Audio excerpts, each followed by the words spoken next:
मुसलमान नहीं है। असली मुसलमान तो भारत से चले गए। ये वर्तमान में जितने मुसलमान हैं ये सब हिंदुओं से ही बदले हुए हैं। इनके 12 पीढ़ी 17 पीढ़ी पहले पूछेंगे ना तो सब हिंदू नाम निकलेंगे। हिंदुओं में भाटी होते हैं, मुसलमान भी भाटी है, राठौड़ भी है मुसलमान, पवार भी है, चौहान भी है। तो उनको पूछो तो ये हिंदुओं की जाति है, तुम कैसे हो गए? तो ये सब लोग हिंदू थे।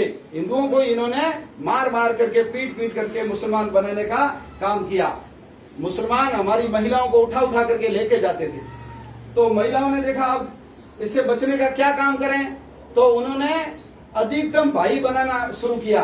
एक महिला को लगा मेरे 25-30 भाई होंगे, तो जब मुसलमान मेरे को पकड़ करके ले जाएंगे तो ये सब मेरी रक्षा के लिए आएंगे। इसलिए ये जो राष्ट्र रक्षा का त्योहार था, ब्राह्मण लोग सभी लोगों के हाथ में राखी बांधते थे, राजा के हाथ में राखी बांधते थे और बोलते थे कि देश की रक्षा सबसे बड़ा धर्म है, सबसे बड़ा कर्म है, इसलिए प्राण दे करके भी देश की रक्षा करनी चाहिए। तो ऐसा राष्ट्र रक्षा का त्योहार भाई बहन का त्योहार बन गया। ये जो घूंघट प्रथा है, ये देखो कई महिलाएं घूंघट निकाल करके बैठी है, तो ये घूंघट प्रथा पहले भारत में नहीं थी। आपने टीवी में रामायण देखी होगी, तो रामायण में सीता ने घूंघट निकाला है क्या? आप बताओ, एक भी महिला घूंघट निकाली हुई नहीं है। अभी महाभारत भी देखी होगी, तो महाभारत में द्रौपदी वगैरह किसी महिलाओं को आपने घूंघट निकाला हुआ देखा है क्या? नहीं निकाला। भगवान राम का फोटो देखा होगा, सीता या शंकर भगवान के पास पार्वती बैठी है, किसी ने भी घूंघट नहीं निकाला। भारत में घूंघट प्रथा नहीं थी। जब मुसलमान आए और हमारी महिलाओं को ले जाने लगे, तो फिर महिलाओं को लगा कि मुंह ढक करके रखो, ताकि ना तो हमारा कोई मुंह देखेगा, ना मुसलमान लेके जाएंगे। तो ये घूंघट प्रथा भी किसके कारण आई? ये मुसलमानों के कारण आ गई। पहले बाल विवाह नहीं होते थे, छोटी उम्र में किसी की भी शादी नहीं करते थे, लेकिन मुसलमान ले जाने लगे तो माँ बाप को लगा कि चलो इसकी शादी कर दो फटाफट, ताकि अपने घर में चली जाए, बच्चे हो जाएंगे तो कोई इसको लेकर नहीं जाएगा। तो बाल विवाह भी उन लोगों के कारण हुए। भारत के अंदर शादी पहले दिन में होती थी। आज भी दक्षिण भारत में जहाँ मुसलमान नहीं गए, केरल, कर्नाटक, वहाँ शादियाँ रात में नहीं होती है, दिन में होती है। भारत में सारी शादियाँ दिन में होती थी। भगवान राम की शादी दिन में हुई, भगवान कृष्ण की शादी दिन में हुई, पांडवों की भी दिन में हुई, शंकर भगवान का विवाह भी दिन के अंदर हुआ। रात में विवाह इसलिए शुरू हुए क्योंकि मुसलमान जिसकी शादी होती थी उसकी पत्नी को 7 दिन हमारे पास रखेंगे, बाद में तुमको देंगे। इसलिए हमारे लोगों ने रास्ता निकाला कि रात को अंधेरे में चुपचाप अपने विवाह कर दो, ताकि मुसलमानों को पता ही नहीं पड़े। भारत की महिलाएं पहले पढ़ी लिखी होती थी, कोई महिला अनपढ़ नहीं होती थी, लेकिन महिलाएं जब पढ़ने जाती थी, बच्चे स्कूल जाती थी, मुसलमान उठा करके ले जाते थे। इसलिए घर वालों ने कहा लड़कियों को पढ़ने के लिए नहीं जाना, स्कूल में नहीं जाना, विद्यालय पाठशाला में नहीं जाना, उनको घर पे ही रखना शुरू किया। इसलिए भारत के अंदर महिलाएं सब क्या हो गई? अशिक्षित हो गई। तो ये सारे के सारे काम किसके कारण हुए? ये मुसलमानों के कारण हुए। ये जो छुआछूत है भारत में, आपको पता है भारत के अंदर ऐसे बहुत सारे जातियों के लोग हैं जिनको दूसरी जाति वाले आज घर में नहीं आने देते, उनको अपने घर का लोटा पानी पीने के लिए नहीं देते हैं, उसको मंदिर में नहीं आने देते हैं, उसको अपने कुएं से पानी नहीं भरने देते हैं, उसको भगवान की पूजा करने का अधिकार नहीं देते हैं। और कहीं कहीं तो होता है कोई घोड़े पे बैठ करके शादी के लिए जाते हैं तो उसको घोड़ी से उतार देते हैं, ऐसी घटनाएं होती है। तो ये भारत के अंदर कभी भी छुआछूत भी नहीं थी। अम्बेडकर जी ने अपनी पुस्तक के अंदर लिखा है कि 6ठी शताब्दी से पहले भारत के अंदर छुआछूत नहीं थी। ये छुआछूत मुसलमानों के कारण आई। जो लोग देश के लिए बलिदान हो गए, मजबूत थे, पक्के थे, कुर्बान हो गए, वो भगवान के घर चले गए, स्वर्ग चले गए। कुछ लोग थे जो हार गए, उनको गुलामों की जरूरत थी, उनको मार मार करके उन्होंने मुसलमान बना दिया। तीसरे वो लोग थे जो मुसलमान तो नहीं बने, लेकिन उन लोगों को कहा कि यदि तुमको जिंदा रहना है, तुम चाहते हो हमको मुसलमान नहीं बनाए, तो हम जैसा कहते हैं वैसा काम करो, अन्यथा तुमको मुसलमान बना देंगे। तो भारत में ये चमड़े का उपयोग कभी नहीं होता था। क्यों?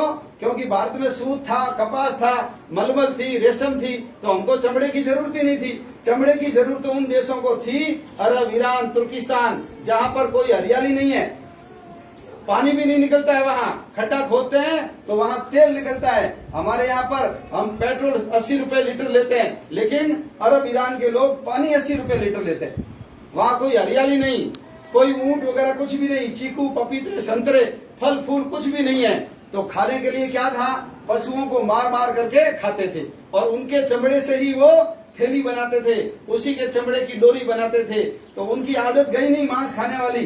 तो यहाँ आकर के भी उन्होंने पशुओं को मारो और हमारे लिए मांस लेकर आओ, हमारे लिए चमड़े की जूती बनाओ, हमारे लिए चमड़े के थैले बनाओ, बैग बनाओ, ये अपन लोगों के साथ करना आरंभ किया। तो इन लोगों ने कहा हम चमड़ा निकाल लेंगे, हम मांस ला करके तुमको दे देंगे, लेकिन मुसलमान नहीं बनेंगे। इन्होंने अपने धर्म को पालने के लिए, पक्का रखने के लिए ये काम स्वीकार कर लिया, लेकिन वो मुसलमान नहीं बने। ऐसे ही हमारे राजा की एक रानी होती थी। तो पहले घरों के अंदर लैट्रिन घर में नहीं जाते थे, घर से बाहर ही जाते थे। और घर के अंदर अपने गांव में भी आज देख लो, गांव में कोई हरिजन नहीं होता।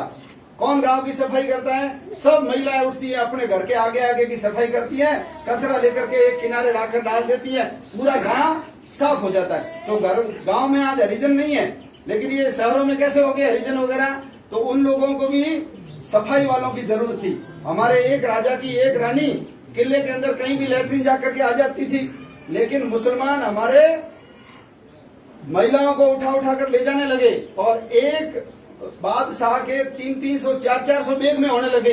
अब वो किले के अंदर बाहर तो जाने दे नहीं, बाहर भेजे तो महिलाएं भाग जाए, वापस अपने घर चली जाए, इसलिए दरवाजा बंद रखते थे। और लैट्रिन के लिए छोटी सी जगह होती थी, बदबू आने लग गई, तो क्या करें। तो जो हारे हुए हिंदू थे, जो सब पहले राजपूत थे, जो सब क्षत्रिय थे, लड़ने वाले लोग थे, उनको कहा कि तुमको यदि मुसलमान नहीं बनना है तो तुमको इनका मेला ढोना पड़ेगा। इन लोगों ने कहा हम मेला ढोलेंगे लेकिन मुसलमान नहीं बनेंगे। तो इनका धर्म भंग किया गया, और धर्म भंग करने के लिए हम आज उनको क्या बोलते हैं? आज उनको भंगी बोलना शुरू कर दिया। किसी भी शास्त्र में अपने यहाँ उल्लेख नहीं है। भगवान राम ने सबरी के बैर खाए कि नहीं खाए? बोलो, खाए ना? भीलनी थी जाति की, भगवान ने खाए। भगवान श्री कृष्ण ने विदुर के घर में जाकर के बोलो भोजन किया या नहीं किया? किया। वेद व्यास जी जिन्होंने वेद लिखे, वेदों का भाष्य किया, महाभारत लिखी, कौन थे वो पाराशर ऋषि की संतान थे। और पाराशर ऋषि की पत्नी कौन थी? सत्यवती।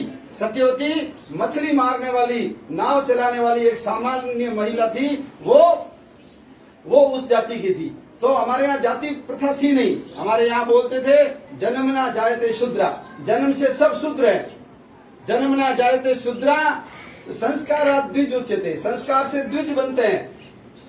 वेद पठामी भवेद विप्रा, जो वेद को पढ़ेगा वो विप्र होगा। और ब्रह्म जानामी इति ब्राह्मण, ब्राह्मण का बेटा शूद्र बन सकता था, शूद्र का बेटा क्षत्रिय बन सकता था, ये पहले चलता था। जावाली का नाम सुना होगा हमने, वो गणिका के पुत्र थे। ऐसे अपने बहुत सारे उदाहरण भरे पड़े। वैनसांग और फाहियान विदेशी यात्री जब भारत में आए थे, उन्होंने भी कहा कि भारत के अंदर अपवित्रता थी, लेकिन अस्पृश्यता यानी छुआछूत नहीं थी। अपवित्रता तो आज भी है। मैं भली आपको कैसा ही देखता हूँगा, लेकिन मैं मेरे नाक के अंदर अंगुली डालता हुआ, कान ऐसे खुजाता हुआ आकर के आपसे हाथ मिलाऊंगा। बोलो आप मेरे से हाथ मिलाओगे कि नहीं मिलाओगे? आप कहोगे भाई साहब हाथ तो धो के आओ, अभी नाक में अंगुली डाल रहे थे, आप मेरे से हाथ मिला रहे हो। माँ अपनी रोटी बना रही है, मान लो बच्चे ने लैट्रिन कर दी, माँ खड़ी हुई, लैट्रिन साफ किया और आकर के रोटी बनाने लग गई, हाथ धोए नहीं माँ ने, तो हम माँ को क्या कहेंगे? माँ साबुन से हाथ धोकर के फिर रोटी बना। बोलो कहेंगे कि नहीं कहेंगे? इसको बोलते हैं अपवित्रता। लेकिन पढ़ा लिखा हो गया, पटवारी बन गया, मास्टर बन गया, कलेक्टर तक, एसपी तक बन गए, लेकिन वो उस जाति का है तो हम उसको आज घर में नहीं आने देते, उसके लिए अपशब्द बोलते हैं। हमारे घर में कुत्ता आ सकता है, हमारे घर में बिल्ली जा सकती है, भगवान के आगे प्रसाद होता है, बिल्ली जो चूहे खाती है वो खा सकती है। चूहा यदि हमारे 5 किलो के पीपे के अंदर चूहा मर जाए तो हम चूहे को निकाल करके बाहर फेंक देते हैं, घी कभी भी बाहर नहीं फेंकते। तो पशुओं से भी बड़ा बदतर ऐसा व्यवहार आज कई जातियों के साथ होता है।